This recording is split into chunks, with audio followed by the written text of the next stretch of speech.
Yes, good morning, church. Maraming salamat po for joining us today. At kami po ay talaga nagpapasalamat sa Panginoon dahil bagaman malaki pong bahagi ng Las Piñas ang nakakaranas po ng masidhing pag-ulan at baha. Tayo po ay hindi mapipigilan. Tayo po ay magsasama-sama pa rin. At tayo ay sama-samang sasamba sa Panginoon. And thank you for joining us today sa atin pong online broadcast. Dahil mas minabuti po ng leadership ng church na mag-online muna. Ang atin pong mga kapatiran ay karamihan po nasa Las Piñas. Of course, taga Las Piñas tayo at sa Sukat. At marami pong bahagi ng mga lugar na ito ang tinamaan ng baha at malakas na ulan. At hanggang ngayon po, umuulan pa rin po sa labas. Pero salamat sa Panginoon dahil hindi po nag-iisa inyong lingkod. Kasama natin ang ating mga volunteers dito sa church. Salamat sa praise and worship team. At alam namin na sa technology na dulot sa atin ng Panginoon, hindi tayo mapipigilan na ibahagi ang salita ng Panginoon. At para po sa mga baguhan natin kasama, welcome to Solution Grace Church and my name is Laverne Ducot. Ako po ang inyong makakasama for 45 minutes or less or more. Hindi ko alam. Basta, mas maganda less. At salamat po sa awiti na ating napakinggan. Of course, yan po ay hatid sa atin ng ating mga kapatiran from the praise and worship team. At dalayan ko po na kayo pinapagpala. Kayo po ba napagpala? Pakilagay po sa inyong o sa ating comment section. I'm so blessed to be stressed. Kaya po sa mga na-stress ngayon, please join us para matanggal po ang inyong stress. Dahil alam ko marami sa mga kababayan natin ang naglimas ng kanilang mga tubig baha kagabi. At marami rin po tayo nabalitaan na maraming tumutulo sa inyong mga tahanan. Siyempre, ang lakas talaga ng ulan eh. At kagabi habang kami po ay galing sa isang lugar, pauwi ng bahay, talagang zero visibility. Almost no zero visibility. Yung iba nga, nahihirapan bigkasin yung visibility. Talagang zero eh. Pero buti na lang, nabibigkas ko pa rin po ngayon. At sa biyaya ng Panginoon, ay nakauwi po kami ng matiwasay. Bagaman sa may Marcos Alvarez ay unti-unti na pong tumataas yung tubig. Buti na lang mataas po yung ating sasakyan at hindi po kami inabot. At alam ko po sa mga nagtitravel ngayon, at inaabot po ng masiding ulan at pagbaha. Mag-ingat po kayo at ingatan kayo ng Panginoon. At sa umaga pong ito, ating ipagpapatuloy, as promised, yung atin pong serye about the full armor of God. At tayo po inasa ika-4 na baluti na. At hindi na po natin papatagalin pa at pag-usapan na natin na maya makapahayagan ng Diyos mula sa ika-4 na baluting ito na pagyayamanin sa atin ang salita ng Panginoon. But as we move on, tayo po muna ay dumako sa panalangin. Shall we pray, church? Join me. Aba, thank you so much. Sa kabila po ng masidhing ulan at pagbaha, kayo po ay nagpadala pa rin ng inyong mga lingkod para isakatuparan po ito aming online broadcast. At dilayan ko po sa mga kaibigan namin, mga kababayan, mga kapatiran namin who are watching online, Panginoon, abutin niyo po sila. Alam namin na yung salita ay hindi po mawawala na kabuluhan dahil ito po ay sadyang makapangyarihan. At kaya pong abutin ang sino man basta't sila po ay makikinig. O Diyos, salamat po dahil sa pamagitan po na aming patuloy na pakikinig at pakikinig ng iyong salita, pinagyayaman mo aming pananampalataya. Dalayan ko, O Diyos, na gamitin niyo po ang inyong lingkod na akin pong lubusan at malinaw ko pong mailahad at maipahayag ang inyong mensahe sa amin sa umaga pong ito. Ano man pong mga duda at pangamba sa aming mga kaluluwa ay papawiin ng iyong nananaga ng biyaya sa pamagitan po na iyong salita. At ito po ang aking panalangin sa matamis sa pangalan ng aming Panginoong Jesus. Lahat po tayo magsabi na Amen at Amen. So once again, welcome po sa ating online broadcast. Bagaman meron tayong mga kasamahan pa rin po dito sa church at sinasamahan po tayo in person, ay hindi po tayo mapipigilan. At naalala ko lang, simula po ng atin pong tinalakay itong, binigyan po natin ng pansin itong ating serye about the full armor of God, bagaman tayo po'y nasa ika-4 pa lang. Alam niyo, mga kapatid, I firmly believe na importante po maintindihan natin itong mensahe ito because itong mga previous Sundays, tuloy-tuloy talaga, no? Naalala nyo yung second Sunday, nung tayo po ay nasa ikalawang bahagi na ng Armor of God, naranasan ko yung masidhing tinik sa aking lalamunan. Ang hirap na hirap ako magsalita. And then last Sunday, meron na naman pong aberya. Hirap na naman ako magsalita. And then today, naakala po ng marami talaga ay hindi tayo magkakaroon ng ng worship service. Pero sa amin pong isipan mag-anak kagabi talaga, tutuloy pa rin. No matter what. Pero of course, bilang pastor at bilang mga kapatid natin sa leadership, naisip namin talaga na ibang klase ang panahon eh.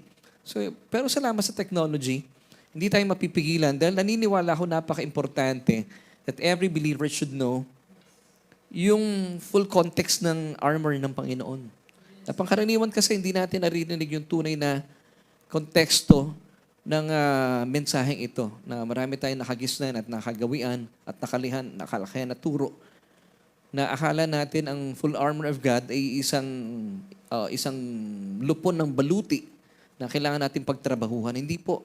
Ito po ay baluti na sadyang inilaan sa atin ng Diyos para ating panangga at panlaban din sa mga pag-atake ng kalaban-laban sa atin. At sa umaga pong ito, as I've said kanina, ay atin pong pag-uusapan yung ika-4 na baluti ng Panginoon. Mga anak, pakiayos kay ating PowerPoint. At of course, bahagi pa rin po ito na ating tema for 2026. My God, my Abba. Dahil gusto po natin mapagyaman sa ating mga sarili kung gaano tayo kamahal at espesyal sa mata ng ating Ama sa langit. Amen. Alam mo, nakakatuwa lang nung pandemya, buti na lang sinanay ako ng Panginoon. No? Nagkakaroon tayo ng worship service. Nandun kami sa bahay.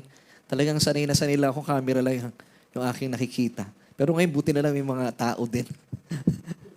Talagang ang Panginoon napakabuti. Na bagaman camera lang halos yung kaharap ko, pero salamat, may mga kasama tayo dito.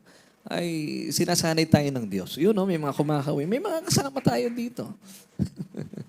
At sundan niyo po yung ating pag-uusapan. Ang ating pong message for today, guarding against the enemy's lies, the shield of faith. So ito na po yung ika-4 na baluti na inilaan sa atin ng Diyos. Of course, ang ating pong question for today is this. What makes faith our best defense against the enemy's fiery darts? Take note, church, ha? This is our best defense against the enemy's fiery darts. Mga palaso, mga sibat, ibinabato sa atin ng kalaban. So, bakit po faith at shield of faith? Alam niyo po, ang pinanggagalingan po dito ng Biblia na shield, hindi po yung shield na nakagisa natin na isang bilog na maliit lang. Ang peg po dito ng nagsulat sa mga pagitan po ng mensaheng ito, yung shield dito na ay pinanggagalingan ng shield ng mga Romano. So sakop dito yung buong katawan. Malaki. Hindi po yung shield ni Captain America na bilog lang na hindi kalakihan. Pero malaki na rin kay Captain America eh. Pero ang nasasakupan lang kalahati ng katawan. Pero po dito, ang pinaghuhugutan po ng tagapagturo ay shield na malaki kung saan ay sakop po yung buong katawan. So itong shield of faith, ang faith po, ay alamin natin mamaya, ano ba itong faith na lagi natin napapakinggan every Sunday service? Sa maraming churches, ano ba talagang definition ng pananampalataya? So yan po ilan sa mga sasagutin natin.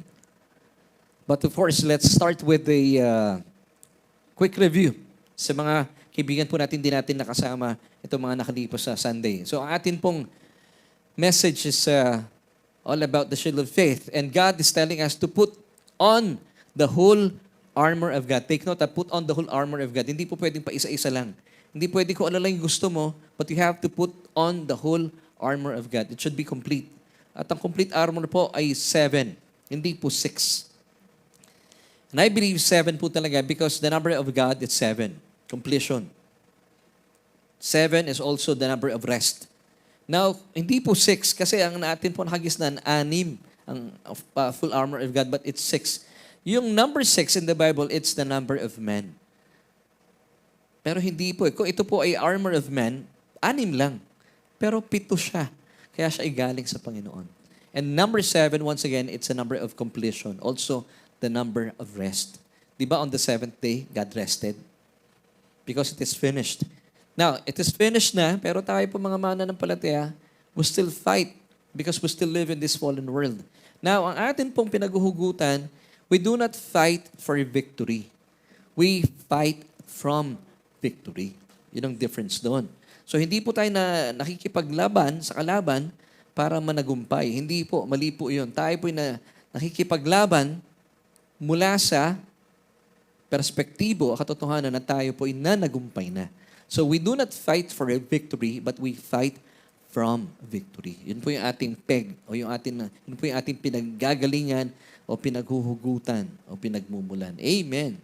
So simulan po natin. Quick review, Ephesians chapter 6, verses 10 to 11. Finally, my brethren, be strong in the Lord and in the power of His might. The question is how? Ito po yung sagot, verse 11.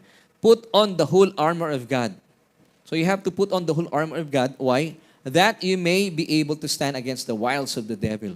Wiles, ibig sabihin, plural. Marami po ang mga ibinabato sa atin ng kalaban. So for you to be able to stand against the wiles of the devil, you have to put on the whole armor of God. Hindi po pwede pa isa-isa lang, as I've said kanina. It should be complete. It should be full. So, 7 dapat po isusuot natin on our everyday battle. Bakit? Because sabi in Ephesians chapter 6, verses 12 to 13, for we do not wrestle against flesh and blood. So, ang atin po mga kalaban ay hindi po tao.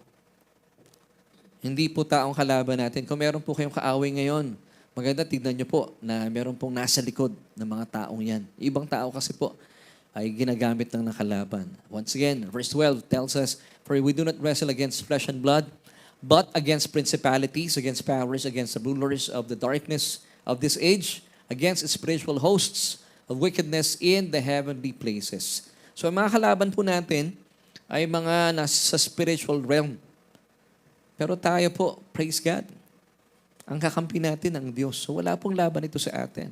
But still, you have to put on the whole armor of God. Kasi yun po yung, pag sinusuot po natin ito, we are in agreement with God. Sinasabi natin sa Diyos, yes, Lord, sa ganang akin, wala akong kakayahan to fight this battle. But by putting on the whole armor of God, we're telling God, Panginoon, sa iyo lang ako umaasa. Amen. That's Grace Church, ha? And verse 13, therefore, take up the whole armor of God that you may be able to withstand in the evil day. Take note. Therefore, take up the whole armor of God that you may be able to withstand in the evil day. So yung mga evil day natin, hindi plural. Singular lang. So dumadaan lang po ang mga pagsubok. Amen. And having done all to stand. Praise God. So ang buhay po ng isang mananampalataya, mas mahaba po yung buhay na masagana at payapa. Amen. May mga dumarating pa rin po mga pagsubok, mga pakikipaglaban, pero sabi dito, that you may be able to withstand in the evil day. Hindi po evil days, evil day lang. Amen. So ang buhay po natin ay talagang nananagumpay because sabi po ng Biblia, we are more than conquerors in Christ Jesus. Amen. Why? Because meron pong ginawa ang Panginoong Hesukristo doon sa krus ng Kalbaryo, Colossians 2:15. Having disarmed principalities and powers, He made a public spectacle of them, triumphing over them in it. Amen.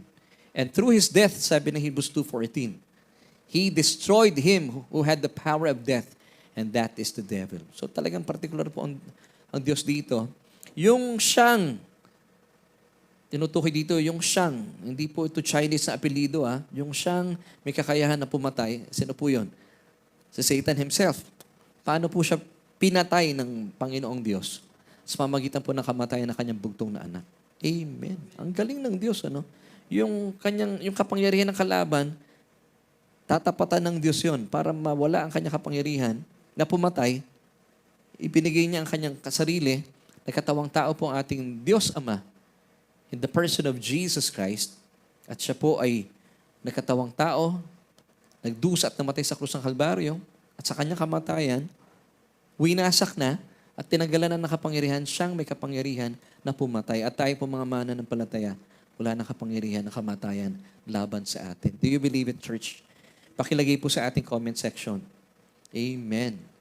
Na wala nang kapangyarihan ng kamatayan sa akin. Wala nang kapangyarihan ng kamatayan laban sa akin. Amen. that through death, Jesus might destroy him who had the power of death. That is the devil. Amen and amen. So, balikan po natin, ano yung whole armor of God, mga kapatid? Yung pong 5 dito ay defensive armors. At ang kabuuan po nito, once again, as I've said kanina, 7. So yung first 5 ay defensive armors. Namely, the belt of truth. Tapos na po tayo dyan.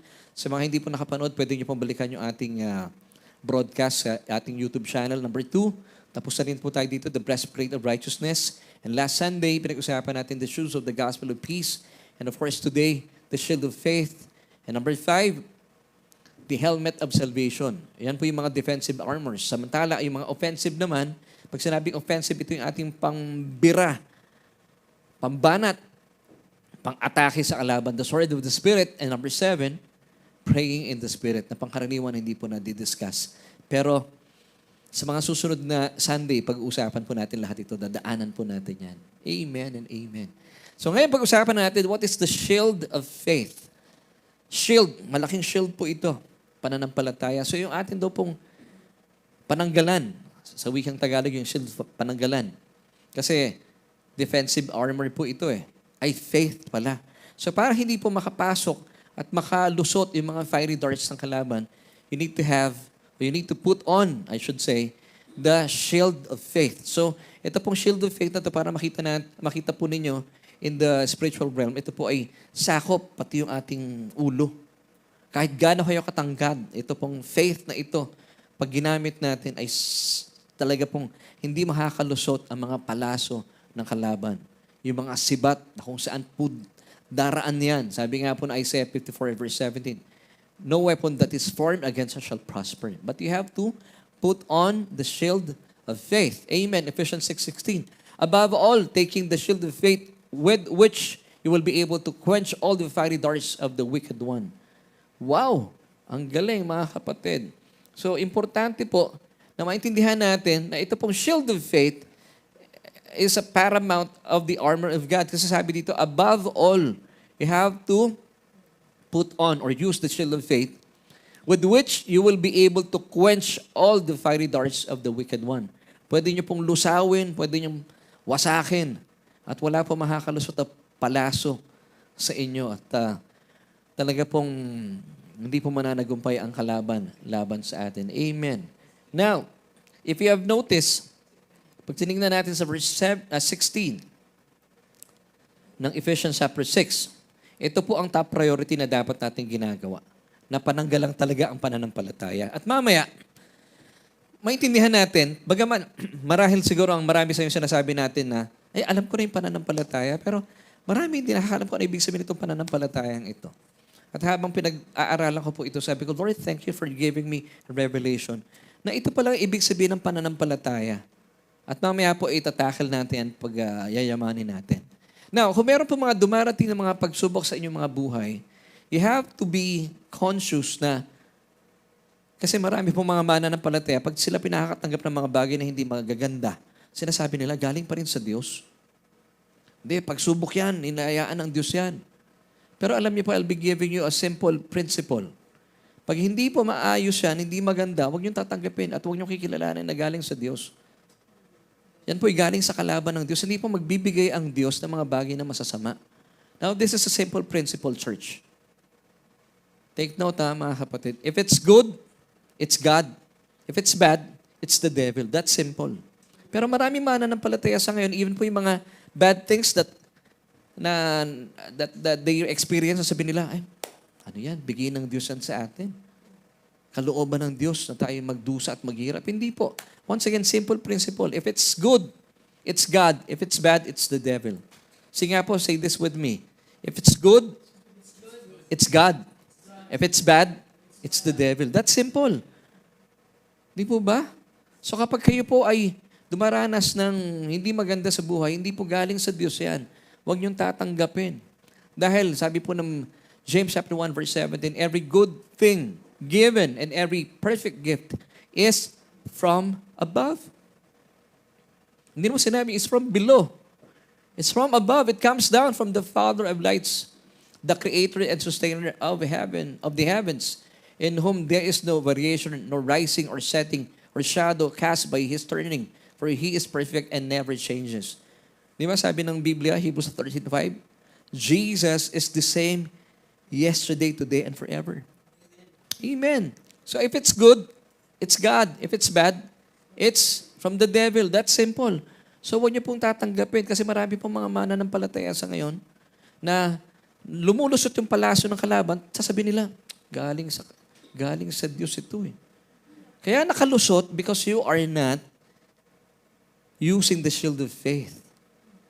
So pag may mga nakakalusot, dapat conscious tayo. Ba't kaya nakalusot?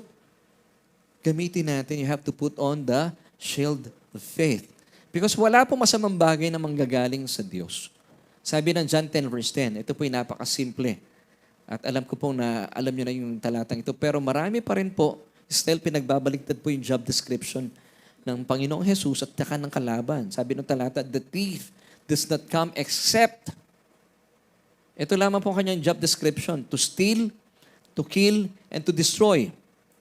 Kapag ang buhay po ninyo ay napapagnakawan galing sa kalaban yan, kapag kayo po ay pinapatay ang kagalahan at nawawasak ang inyong mga buhay, galing sa kalaban yan, hindi bigay ng Diyos yan. Sabi ng Panginoong Jesus dito, yung second part ng John 10 verse 10, I have come that they may have life and that they may have it more abundantly. Amen. So if it's good, it's from the Lord. If it's bad, it's from Satan himself. That's simple. Now, tayo po mga mananampalataya, para hindi po nakakalusot itong mga palaso ng kalaban, you have to see yourself as an spiritual athlete. Tayo po'y tumatakbo. Di ba sabi ni Apostol Pablo, nung siya po'y bago tumungo sa Panginoong Jesus at siya po'y umakyat na sa piling ng Panginoon, sabi niya, I fought the good fight. I have run the race. So tayo po, you have to see yourself as a spiritual athlete na kinakailangan po nating, yung pong pagtakbo dito, hindi po ibig sabihin works po ito. Ang ating pong pagtakbo sa buhay na ito, ibig sabihin, ini-enjoy natin yung ating journey bilang mananampalataya. At yung journey po na ito ay habang atin pong tinatakbo yung journey natin na kung tawagin ay buhay, dapat wala tayong daladalang kabigatan. Dahil wala tayong daladalang kabigatan, dahil naintindihan natin ang Ebanghelyo. Sabi po ng, ito muna, bibigyan ko sa inyo ito, Christians are spiritual athletes. So bilang mga atleta, dapat tayo po'y tumatakbo na walang daladalahin, walang mga daladalang dumbbell o barbell. Naku, kahirap pong tumakbo pag may mga daladalahin kayo sa buhay. Sabi ng Hebrews 12 verse 1, therefore we also, since we are surrounded by so great a cloud of witnesses, let us lay aside every weight and the sin which so easily ensnares us. Let us run with endurance the race that is set before us. So you have to enjoy this life bilang mga athlete, yung mga athlete, di ba? Ini-enjoy po nila yung kanilang mga nilalaro. Specifically, congratulations kay Miss Ayala. Napakahusay na bata. Ini-enjoy niya at alam pong hindi siya nahihirapan sa kanyang ginagawa. Ganon din po tayo bilang mga mananampalataya. At para ma-enjoy po natin itong ating tinatakbong ito, we call it life. Dapat wala tayong mga daladalahin. I-set aside na raw po natin yung ating mga kabigatan. At syempre pa, habang sineset aside po natin ito, nauunawaan natin ang kabutihan sa atin ng Diyos. So paano natin sineset aside itong mga kabigatan sa buhay, itong mga barbell na ito, itong mga dumbbell na ito? By studying the Word of Christ. Kasi pag hindi po kayo nag-aaral ng salita ng Panginoon, o kaya nakikinig nga kayo, pero hindi nyo naman pinapakinggan ng salita ng Panginoon, still, tumatakbo kayo sa buhay na ito, pero marami kayong kabigatan. Pero dapat po, you have to ask the Lord, pag meron pong mga message kayong pinapakinggan, Lord, sabihin mo sa Panginoon, bigyan mo ako ng pagnanasa na magutom sa iyong salita. At kapag atin pong pinag-uusapan at tinatalakay at pinag-aaralan ng salita ng Panginoon, hindi po ninyo napapansin na lumalago po ang inyong pananampalataya. So yun ang ating pagiging atleta. Habang tayo pinag-aaral ng salita ng Panginoon, habang tinatakbo po natin ang buhay na ito, dahil tayo nakikinig ng salita ng Panginoon, wala tayong daladalahin mabigat sa ating buhay. Dahil lumalago tayo sa ating pananampalataya. Sabi nga po in Romans 10 verse 17, so then faith comes from hearing and hearing through the word of Christ. And you, by hearing the word of Christ, binibitawan mo na yung mga kabigatan ng buhay, believing that God wants you carefree. Sabihin nga po yung word na to, pakisulat sa ating comment section. God wants me carefree. Gusto ng Diyos, wala tayong alalahanin sa buhay. Amen. Ganun po yung mga atleta pag tumatakbo, ang focus lang nila, yung kanilang mga ginagawa. At gayon din po tayo. Saka ba naman nakakita ng isang atleta na may mga daladalang kabigatan sa buhay? Hindi po sila makakatakbo na maayos. Hindi po sila makakapaglaro. Amen. So, ang gusto po ng Panginoon sa atin, para po kusang dumating sa atin ang pananampalataya, dapat tama po yung ating mensaheng tinatanggap. Now, ano po yung mensaheng tinatanggap natin sa church?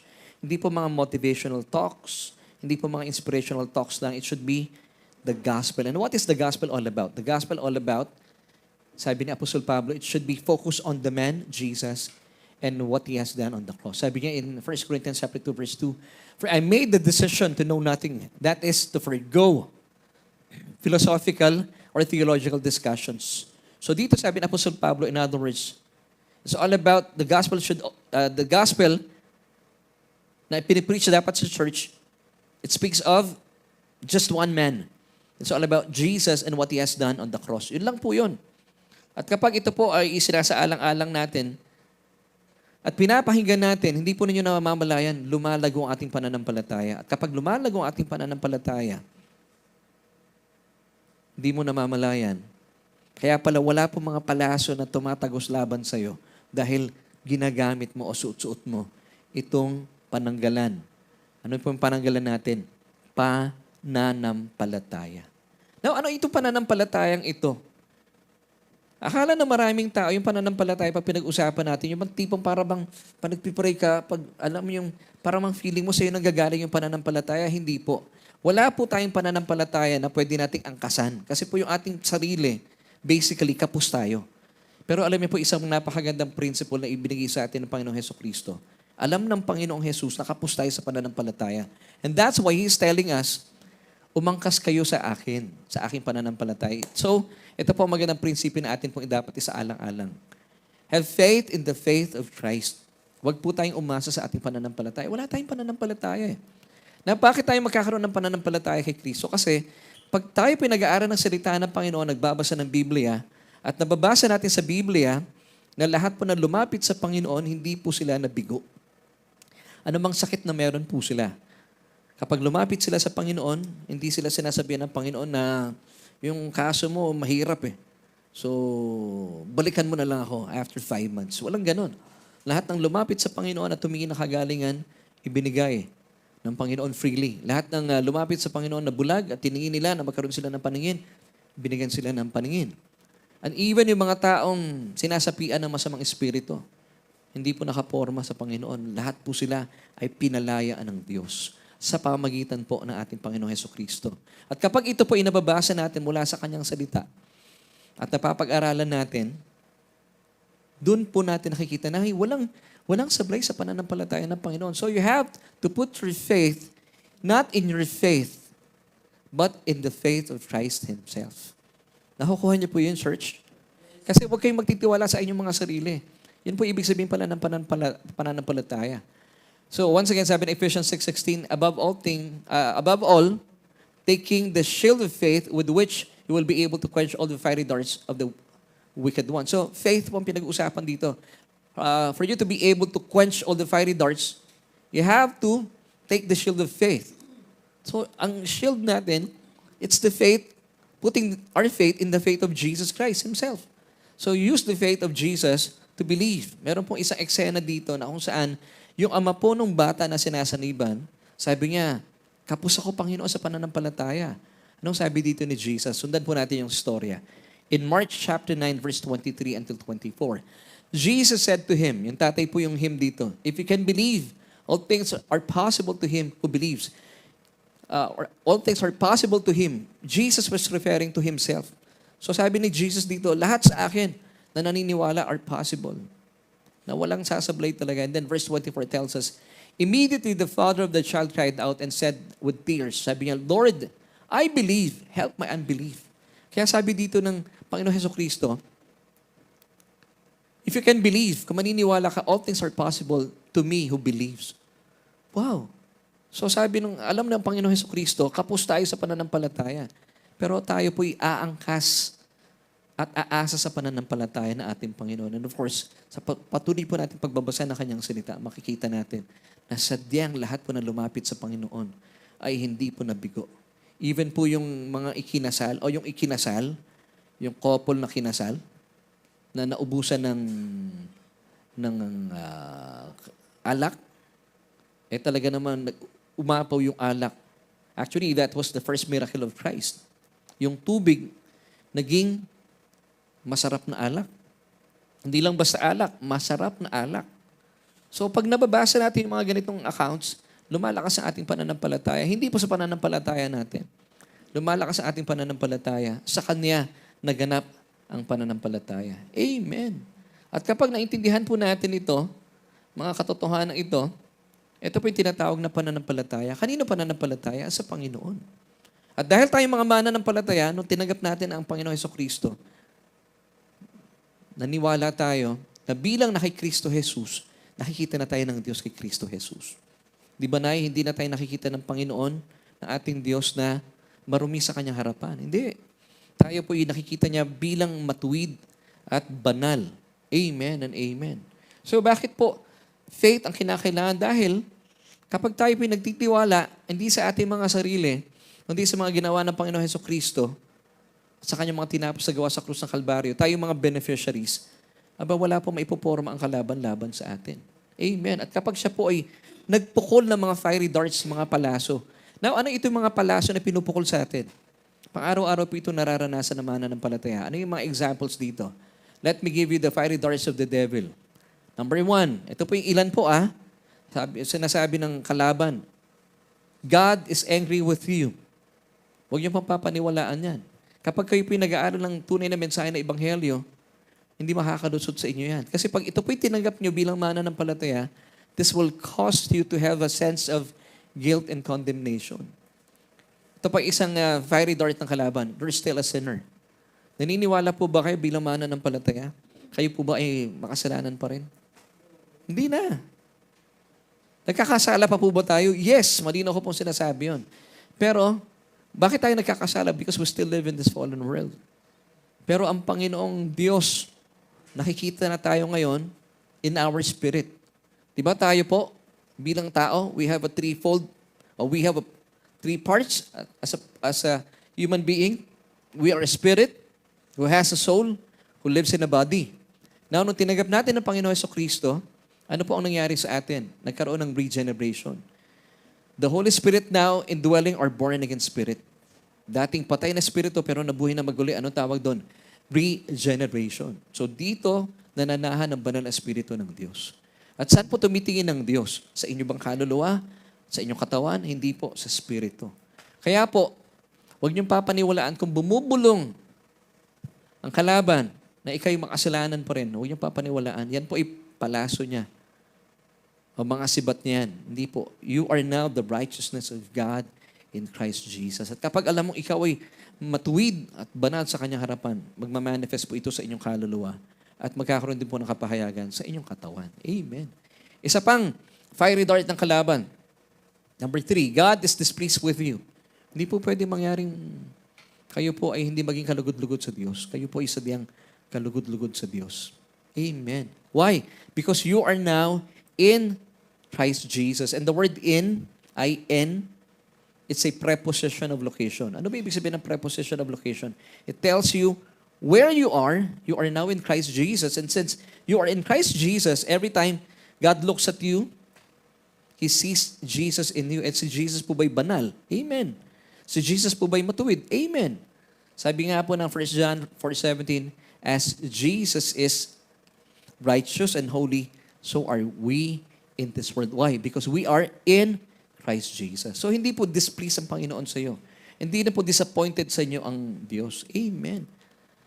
So ilan lang po ito sa mga fiery darts na o mga kasinungalingan, mga accusations, mga guilt trips ng kalaban ay binabato sa atin ng dyablo. Kung papaniwalaan po natin ito, ibig sabihin, hindi mo suot ang shield of faith.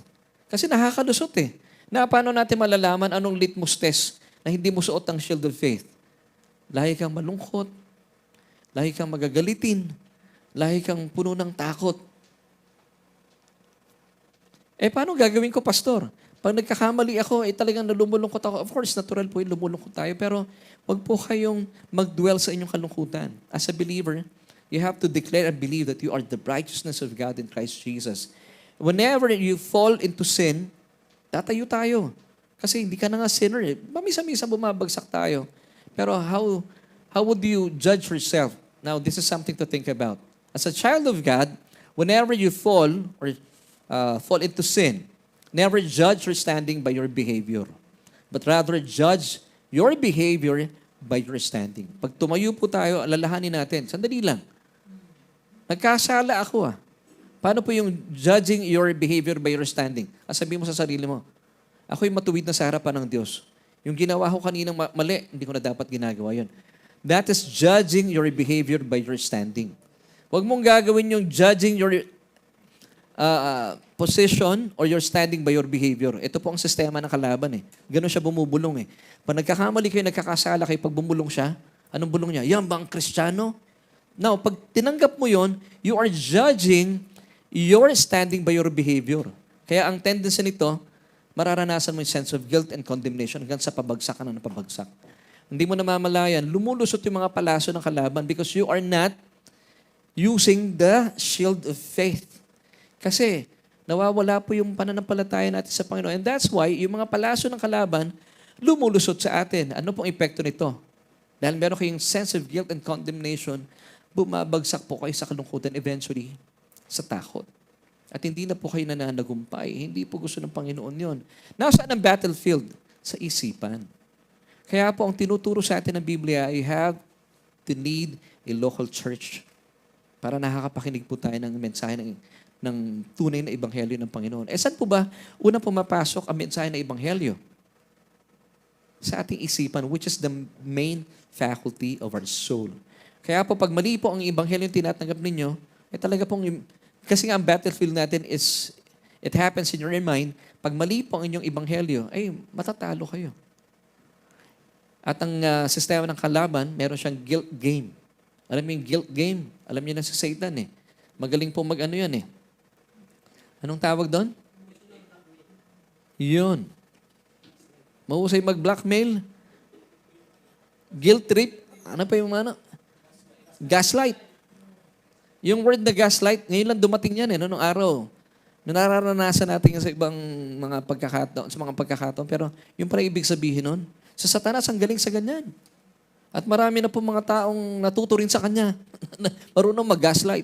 Yung bang siyang may kasalanan, pero ipamumukha sa iyo na ikaw ang may pagkakasala. Now, bakit po nakakalusot ito? Yung guilt game ni Satan because you are not using the shield of faith. Naniniwala ka pa rin sa kanyang mga kasinungalingan. Ano yung mga kasinungalingan? Once again, ano yung mga fiery darts? That God is angry with you. Nako, hindi na po galit sa atin ang Diyos. Bakit magagalit sa mga mananampalataya ang Diyos? And even po sa mga tao, hindi nga galit ang Diyos .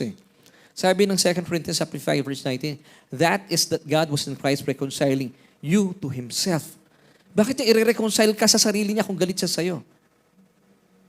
Kasi once upon a time, galit talaga ang Diyos sa tao because of sin. Pero dahil mahal ng Diyos ang tao, nagbigay siya, hinayaan niya kanyang sarili, nagkatawang tao po siya kasi ang Diyos hindi pwedeng mamatay.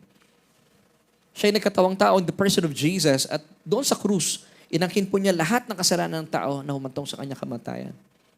So wala na pong galit ang Diyos sa atin. Dahil inangkin na po lahat ng Panginoong Jesus lahat ng kasalanan sa kanyang katawan and then He cried out, it is finished. So anong dahilan para magalit ng Diyos sa inyo? Does it make sense?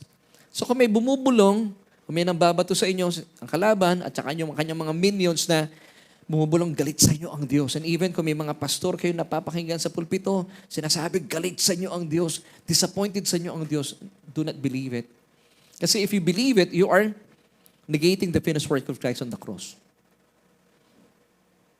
Yun ang problema. Pag mali po yung inyong napapakinggan, akala nyo ibanghelyo, pero ibang kwento, nakakalusot yung fiery darts of Satan. Yung kanyang mga palaso, mga sibat. Because hindi po napapagyaman yung pananampalataya .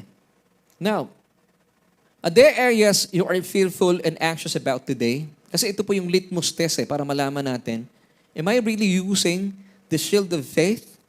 Kasi kung kayo po punong-puno ng takot sa inyong mga buhay, punong-puno ng lungkot, doon na natin malalaman. Mukhang hindi ko ginagamit ang pananggalang pananampalataya na isa sa mga baluti na ating Panginoong Hesukristo. Amen. Kung kayo po'y punong-puno ng takot na humahantong sa kalungkutan. Alam niyo po ba, kung kayo po ay punong-puno ng takot, kayo rin po ay napapagyaman sa pananampalataya. Naniniwala po kayo na pag kayo po ay punong-puno ng takot, mayaman din kayo sa pananampalataya. Pero ang kaibahan dito, nananampalataya kayo kay Satanas. I-define natin na what is fear. What is fear? Tingnan niyo po ito May mga taong punong-puno ng takot, litmus test po ito. Now, ibig sabihin nito, ito yung definition of fear. It's having faith in the devil that he is able to hurt, kill, and destroy you. So, ibig sabihin, mas na-magnify pa yung kapangyarihan ng kalaban. Kaya ka punong-puno ng takot na humahantong sa buhay na hindi nananagumpay. Kasi ang pananampalataya mo na kay Satanas. Naniniwala ka na meron siyang kakayahan na ikaw ay saktan, patayin ang inyong kagalakan at wasakin ang inyong buhay. This is fear. Why? Because hindi po kinakapakinig ng salita ng Panginoon. Wala kayong local church. Hindi kayo regular na nag-a-attend ng church. Wala rin kayong Bible study. Pangkaraniwan po, nandun tayo sa ating mga bahay, nagkukulong, nakakapanood ng iba't ibang mga teleserye na hindi na tayo napapalaya. At pangkaraniwan, natatakot tayo sa mga balita sa ating mundo, doon tayo nagme-meditate. O kaya naman, pangkaraniwan po, hawak-hawak na inyong mga Meralco bill, may nilad, nagbibigay sa inyo ng takot sa buhay na ito. Now, this is fear. It's having faith in the devil that he is able to hurt, kill, and destroy you. So, ito po yung litmus test. Kapag kayo po yung punong-puno ng lungkot, na eventually humatong sa takot. Bakit? Nananagana po inyong pananampalataya sa kalaban. Pero, paano pong lalagong ating pananampalataya? Kapag kayo po ay patuloy na nakikinig ng salita ng Panginoon. Now, what is faith? Faith is believing that God loves you. Yun pala ibig sabihin ng faith. You have to believe that God loves you. Paano ka maniniwalang mahal na mahal ka ng Diyos? Dapat po lagi tayo nakikinig ng salita ng Panginoon. Hindi natin binababad ang ating mga tainga sa mga negative news. Ang dami. Masyado kayo nakababad sa social media. Dapat po Bible ang binabasa natin. Dapat kapag kaharap niyo ang asawa ninyo, pag-usapan natin ang kabutihan ng Panginoon. Pag kayo po'y member ng church, pag-usapan natin ang kabutihan ng Panginoon. Now, ano yung faith pala? It's believing that God loves you. That is faith in simple definition. Believing that God is so in love with me. Pakilagay nga po sa ating comment section. Faith is believing that God is so in love with me. Ang sarap no, na maniwala po kayo. Mahal na mahal kayo ng Diyos. For God so loved you that He gave His only begotten Son that whoever believes in Him should not perish. Ayaw po ng Diyos na mapahamak tayo. But He is giving you everlasting life. So faith in simple meaning or definition, believing that God is so in love with you. That He is for you, hindi po niya kayo kalaban. And not against you. And only wants what's best for you. That is found in 1 John 4:18, Romans chapter 8, 31 till 32. Amen. Sabi ng 1 John 4:18, there is no fear in love, but perfect love. Kaninong perfect love po ito? Comes from God Himself. Comes from our Abba. At kapag atin pong tinatamasa at tinatanggap po itong perfect love ng Diyos, it casts out every fear. Wow! So ano man po yung mga takot na binabato sa atin ng kalaban, mga palaso. Diba yung payaso, clown yun eh. Mga sibat, hindi na po ito magpe-penetrate sa atin. Why? Because you believe that you are loved by your Abba. So ito yung shield of faith natin. Kapag alam mo, ano man po nangyayari sa mundo natin, tumataas ang presyo ng gasolina, masisidihin mga pagbaha. At talaga naman, katindi po nitong super El Nino na ito. Pero sabi ng Biblia, huwag daw tayo magugulat. In the last days, mangyayari po talaga ito. Pero if you believe that God is so in love with you, paano makakalusot ang mga palaso ng kalaban? So that is faith in simple definition. Akala natin yung faith is a big, big word. No.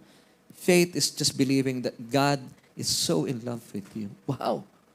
So ano man pong mga pagdurusa na darating sa mundong ito, hindi ka matatakot. Hindi ka malulungkot because alam mo may nagmamahal sa iyo. Di ba sabi nga na kanta ni Ray Valera, kay sarap ng may nagmamahal. Amen? Kapag alam mo na may nagmamahal sa iyo, ang daigdig ay may kulay at buhay. Kahit madilim ang paligid, pero dahil alam natin mahal tayo ng Diyos, walang anumang armas ni Satanas ang pwedeng managumpay laban sa atin. Amen. Kabuti ng Panginoon talaga. Now, how to use and maximize God's shield of faith in your daily walk as a Christian? Magandang question po ito. Romans chapter 5 verse 1, una sa lahat. So dahil alam mo mahal ka ng Diyos, you have to believe, therefore, sabi ng Romans chapter 5 verse 1, having been justified, hindi ka na basta mahal ng Diyos. Sa harapan niya, ikaw ay pinaging matuwid pa. Having been justified or made righteous by faith, we have peace with God through our Lord Jesus Christ. Diba? Alam mo, mahal na mahal ka na, pero kakapayapaan. Bakit may kapayapaan ka? Dahil wala na pong gera sa pagitan natin at ating Diyos. And this was made possible through Jesus and what He has done on the cross. Inang kinapon niya lahat ng galit ng Diyos doon sa krus. Pinagdusahan niya. And He cried out, it is finished. And that's why we have peace with God. We have been justified by faith. Amen. And that was made possible once again through the man Jesus and what He has done on the cross. Amen. 2 Corinthians 5:19. Ito yung magandang sinasabi ko kanina pa. That is that God was in Christ reconciling the world to Himself. Bakit niya i-reconcile ka sa sarili niya kung may problema pa siya sa iyo? Mga kapatid, you have to believe this. Wala na pong problema ang Diyos sa kasalanan.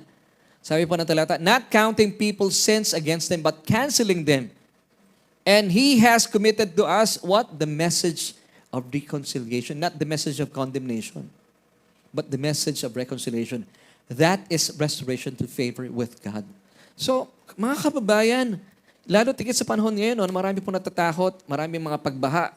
At sabi nila, ito daw pong, ang forecast po ng Pag-asa ba?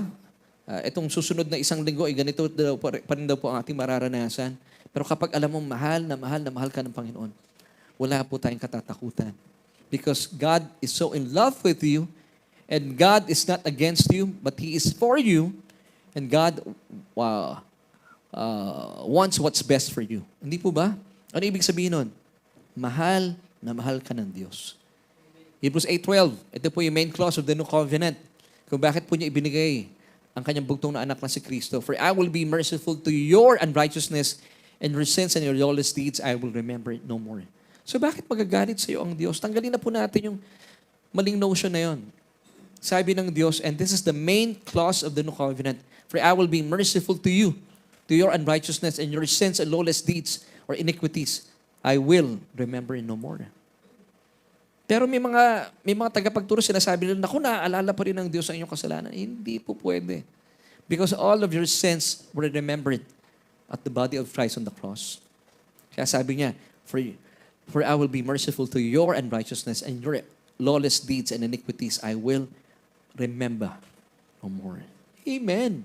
So child of God, believe that you are not the object of God's love.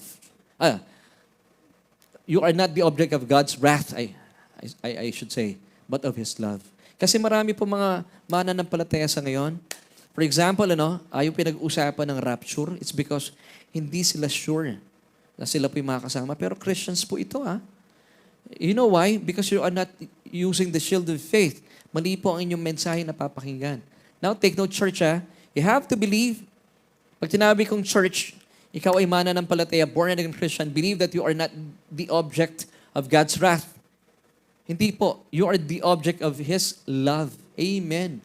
Sabi ng 1 Thessalonians 5:19, for God did not appoint us, yung us dito, mga Christians, to wrath, but to obtain salvation through our Lord Jesus Christ. So ano pong papel natin sa buhay? Gusto ng Panginoon, tayo po ay pagbuntunan lang niya ng kanyang pagmamahal at affection. Now, ano pong papel natin sa buhay? Recipient lang ng kanyang pagmamahal. At kapag tinatanggap natin ang pagmamahal na ito, you are using the shield of faith. Baliktad ang mga mananampalataya. Ang tinatanggap nila yung mga palaso ng kalaban. Maling mensahe yung tinatanggap nila, hindi nila nararanasan yung pagmamahal sa kanila ng Panginoon. So church, it's about time to have a metanoia. Repent. Once again, you have to believe that you are not God's object of His wrath, but the object of His love and affection. Amen. John 3:16-17. For God so loved you that He gave His only begotten Son, that whoever believes in Him should not perish but have everlasting life. For God, sabi ng verse 17, did not send His Son into this world to condemn you, but that you through Jesus might be saved. Once again, sabi ng 2 Corinthians 5:19, God is in the ministry of reconciliation. Hindi po ng condemnation.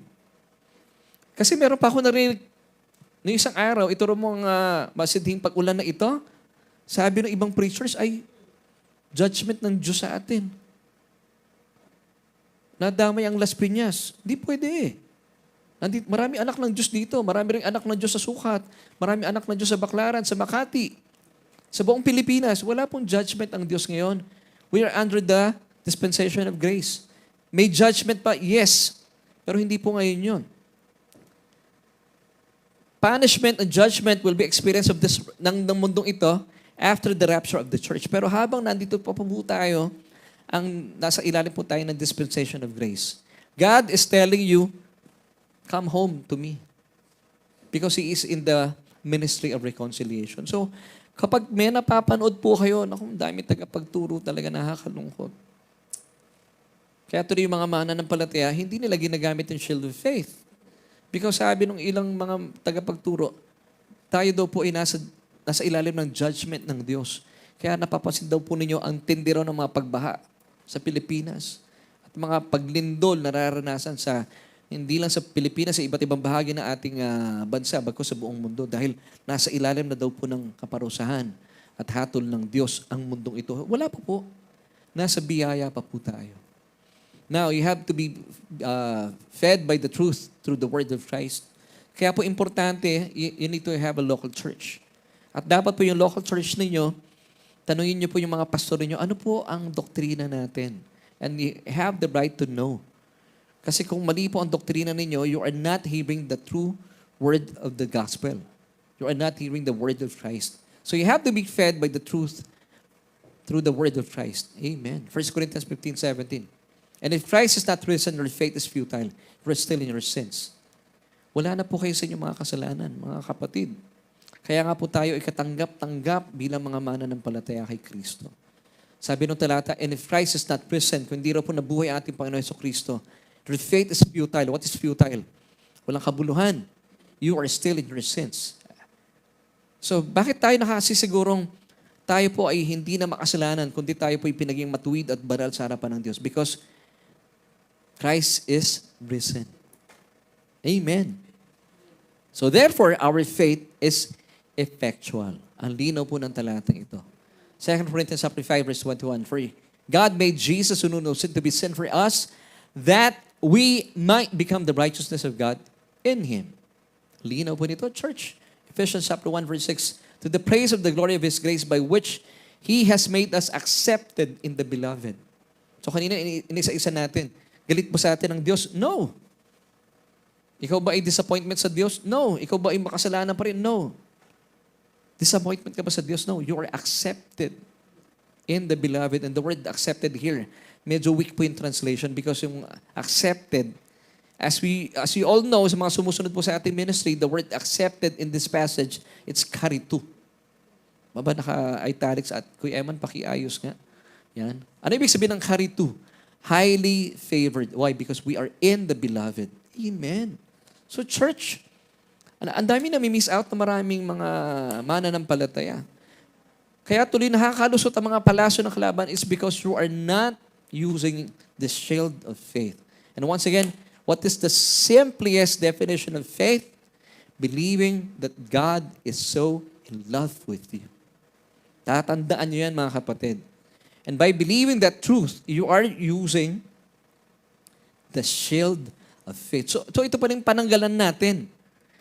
Kapag may tumitira sa atin ng kalaban, ano pong pananggalan natin? Hindi pwede makalusot yan. Sabihin ng kalaban, bakit? Kasi mahal ako ng aking Ama sa langit. That is the simplest definition of faith. Yun po yung faith talaga. At kapag alam mo, mahal na mahal ka ng Diyos, wala siyang gagawin na against you. Wala siyang gagawin na ikasasakit mo. Walang gagawin ng iyong Ama sa langit na ikapapahamak mo because He is not against you. Yes, He is for you and He is not against you. And He wants what's best for you. Tatandaan niyo po yan. So once again, hindi po disappointed ang Diyos sa iyo. You are accepted in the beloved. And the word accepted, once again, in Greek, it's karitu. Amen. Pakilagay po sa ating comment section, I am karitu. Dapat alam nyo na yan, mga kapatid. You are highly favored in the beloved. So be established in God's truth by believing these truths.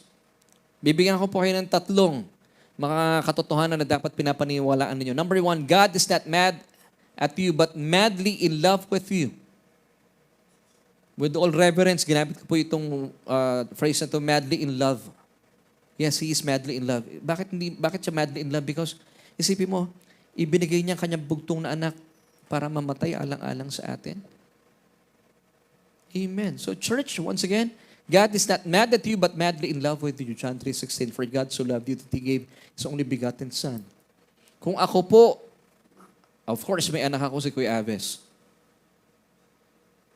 Kung kayo po ay maliligtas para mamatay lang yung anak ko, hindi ko gagawin yun. Ano kayo, sineswerte? Mahal ko anak ko. Buti na lang hindi ako ang Diyos. Kasi hindi ko naman kayo ganun kamahal. Hindi kagaya ng Diyos Ama. Ganun tayo kamahal.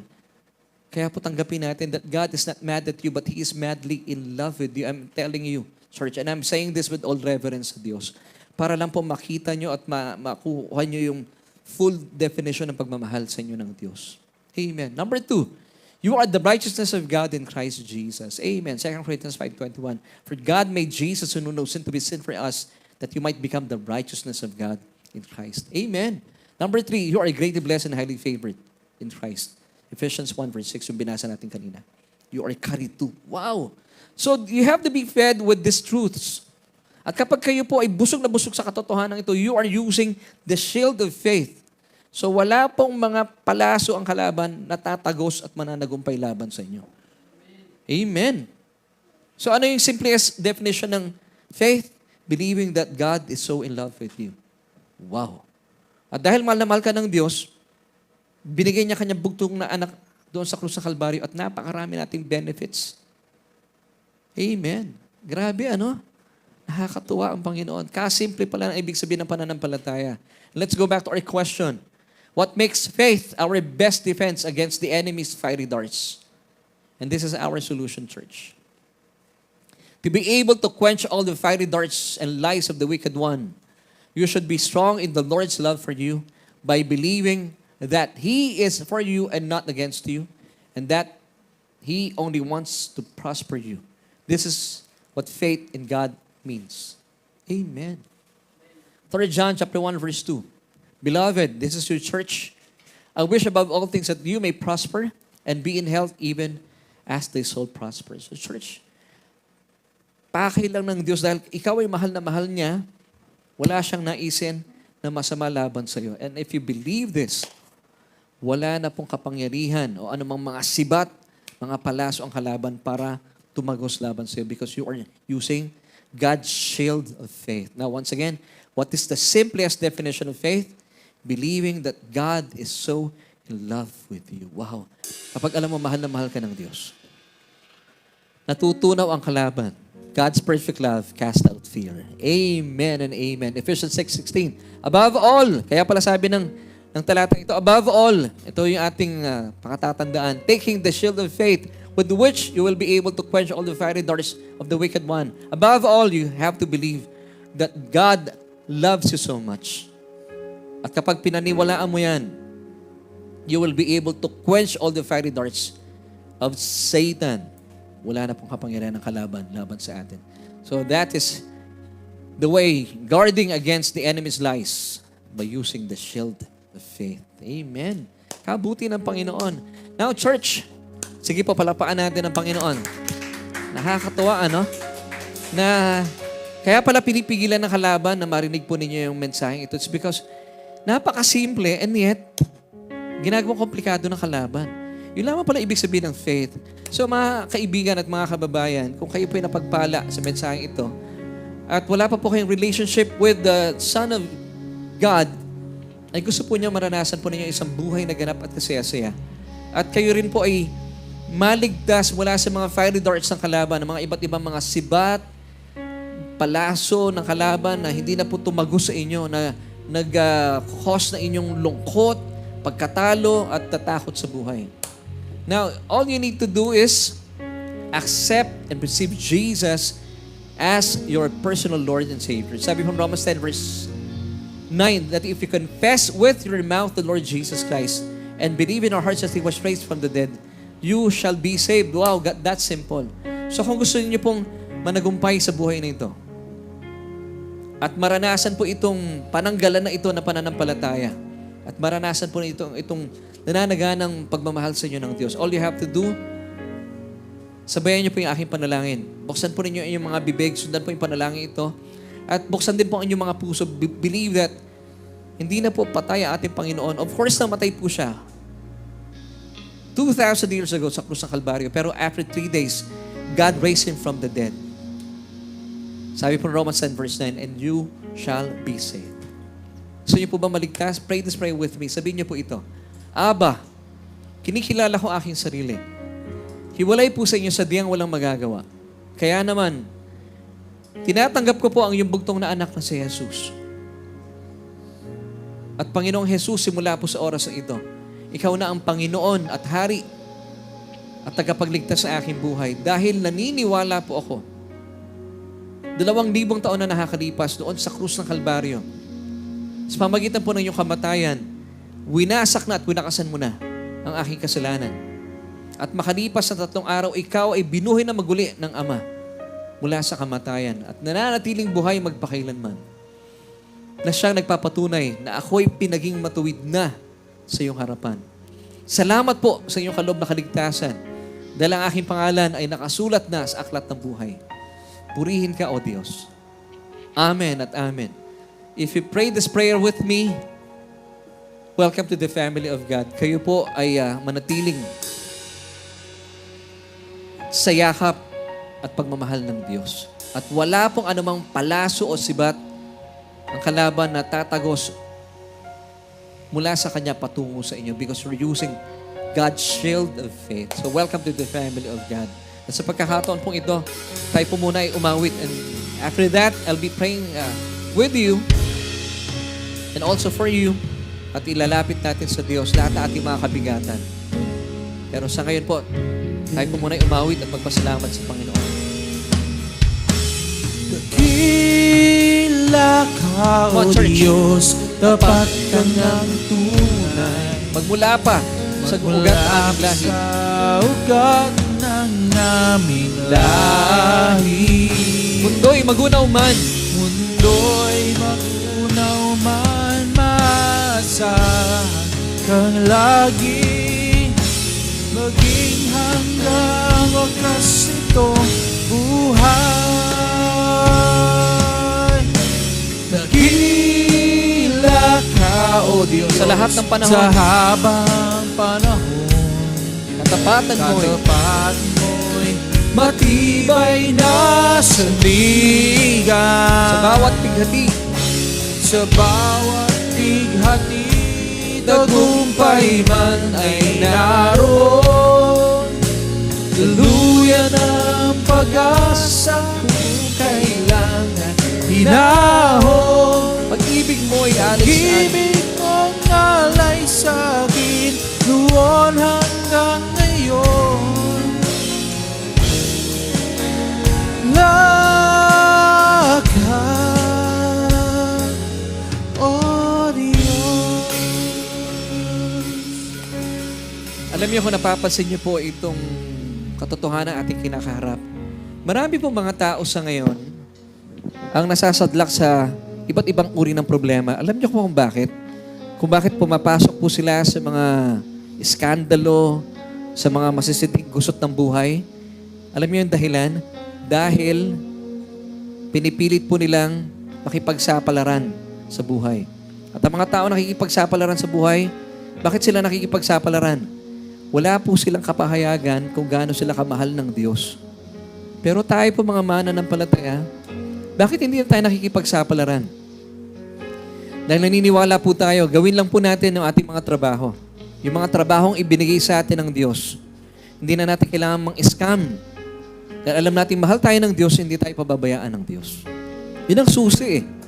Now, yung mga taong napapasok sa iba't ibang gusot ng buhay na ito, ito yung mga taong tinatamaan ng mga palaso, mga sibat ng kalaban. Kung bakit nagtatagumpay po ang mga palaso at sibat ng kalaban laban sa kanila, because they have no shield of faith. Wala silang kapahayagan kung gaano sila kamahal ng Diyos.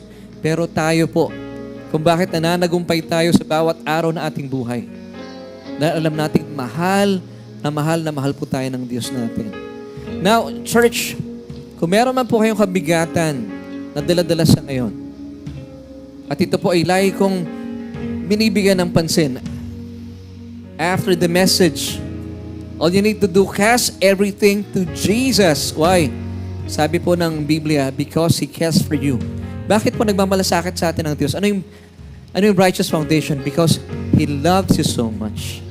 Huwag mong dalhin yung problemang yan. You have to cast it out to Jesus, believing that He loves you so much. Ayaw po niya meron tayong daladalahing kabigatan. And today, this time, in particular, magpipray po tayo. Ano man pong kabigatan na meron kayo na nagdudulot sa inyo ng lungkot at ng takot at pangamba, ibigay natin sa Panginoon. Now, ano po yung tatanggapin natin sa Panginoon? Kung ibibigay natin sa Kanya yung ating mga kabigatan, tanggapin po natin yung Kanyang lubusang pagmamahal. And that way, you are using the shield of faith. Once again, what is the simplest definition of faith? Believing that God is so in love with you. So tayo po itatanggap ng pagmamahal sa Diyos. Ibibigay natin ating mga kabigatan. Nang sa gayon, wala pong kapangyarihan ng kalaban-laban sa atin. Are you ready, church? Let's pray.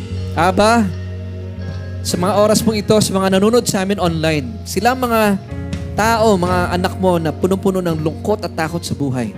Panginoon, in the name of Jesus, believing that He cares for us, lahat po na aming mga kabigatan ay binibigay na namin sa inyo. And this time, Lord, we receive your love, your abundant grace, and the gift of righteousness, so that, Lord, we will reign in life. Salamat, Panginoon, sa iyong nananaganang pag-ibig.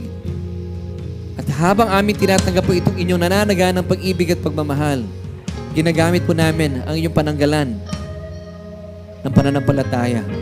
Panginoon, katagpuin mo ang bawat isang naririto at maunawaan po namin ang pinakasimpleng definition ng pananampalataya. And that is believing that you are so in love with us. Panginoon, dalayan ko rin po, silang may mga karamdaman sa ngayon. In the name of Jesus, claim your healing. At sila po may mga pangangailangan sa buhay, claim your solution, your provision in the name of Jesus.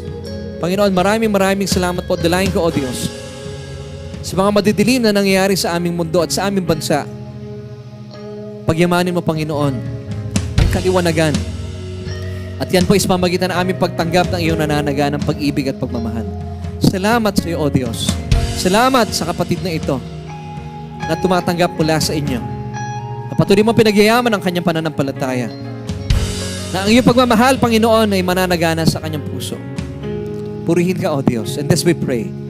In Jesus' name, claim it, church, by saying, Amen and Amen. Stay blessed, church. Maraming salamat for joining us. See you next Sunday. Yeah.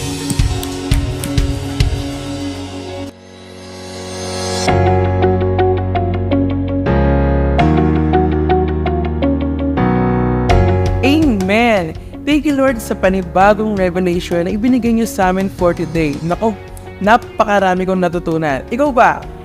Let us know in the chat box kung ano yung mga favorite takeaways mo at ano yung mga nagrema sa iyo from our message for today. Now, let us continue to honor and worship our Lord Jesus Christ by giving our tithes and love offering. But before that, let me remind you guys na ang inyong tithes ay para sa inyong home church. Pero kung kayo ay bago at you considered Solution Grace Church as your home church, Here are the ways on how you can give. You can see in the screen on how you can give. Pwede nyo kunin ang aming account number, or kung nasa ibang bansa kayo, nasa labas kayo ng Pilipinas, pwede nyo i-scan ang QR code ng aming bank account. Thank you for being a faithful tither and a generous giver. As we give our tithes and offering to the Lord, let me pray for you. Heavenly Father, we thank you that we can give to you. In this form of giving our tithes and offering, we honor and worship you. We believe that this is not about us, but you alone. And I declare blessings and favors on us today and in the coming days and weeks. In Jesus' mighty name, amen. Thank you for joining us today on our Sunday online worship celebration. Ako po si Eman, and we hope to see you next week. Keep this in mind. You are greatly blessed, highly favored, and deeply loved by God.